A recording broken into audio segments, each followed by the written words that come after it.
Di sebuah sekolah yang berada di pinggir kota, malam selalu terasa lebih sunyi dari biasanya. Angin malam melewati halaman kosong dan hanya suara gerbang tua yang berderit pelan.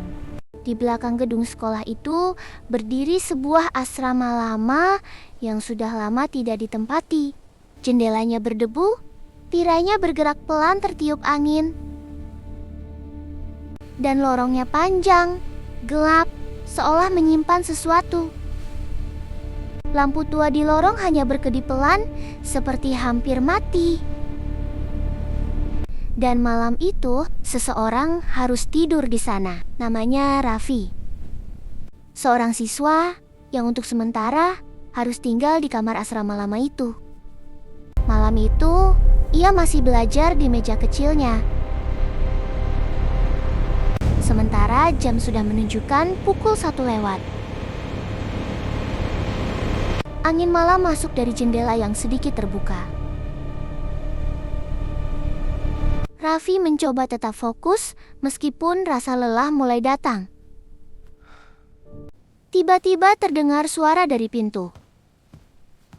Raffi menoleh, lalu perlahan membuka pintu kamar. Namun tidak ada siapapun di luar.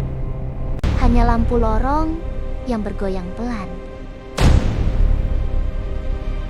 Ia menutup kembali pintu itu dan mengira semuanya hanya perasaannya saja.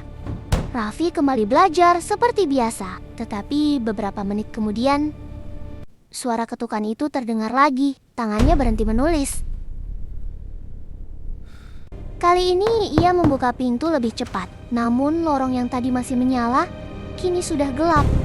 Dan suasananya terasa jauh lebih dingin. Akhirnya, Raffi mengunci pintu kamar dan mencoba berbaring untuk tidur, berharap semua itu hanya kebetulan. Tapi kemudian terdengar suara lantai kayu seperti seseorang berjalan. Padahal Raffi yakin ia sendirian di kamar itu. Perlahan ia menoleh ke sudut kamar. Dan di sana ada sesuatu yang berdiri diam. Raffi mencoba menyalakan lampu. Apa tidak nyala? Tetapi lampunya tidak menyala. Apa itu suara? Nafasnya mulai tidak teratur. Bayangan itu tetap berdiri di sana. Semakin lama semakin jelas. Lalu terdengar sebuah bisikan pelan. Kamar ini bukan punyamu. Raffi langsung membuka pintu kamar dan berlari keluar. Ia berlari di lorong tanpa berani menoleh ke belakang.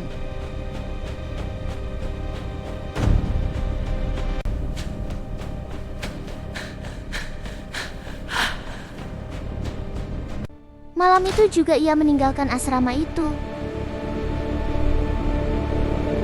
Keesokan harinya, kamar itu kembali sunyi.